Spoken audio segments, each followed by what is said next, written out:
activating notifications on Instacart can help you stay updated on your orders and special offers. Follow these simple steps to enable notifications. Step 1. Open the Instacart app. Launch the Instacart app on your mobile device. Make sure you are logged into your account to access all features. Step 2. Access account settings.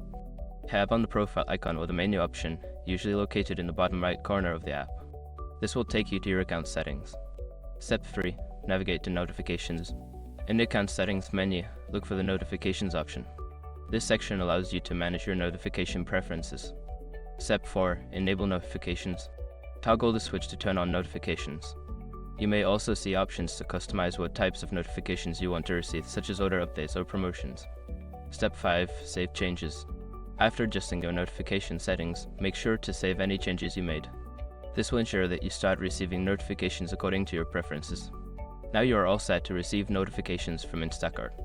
Enjoy your shopping experience and stay informed about your orders.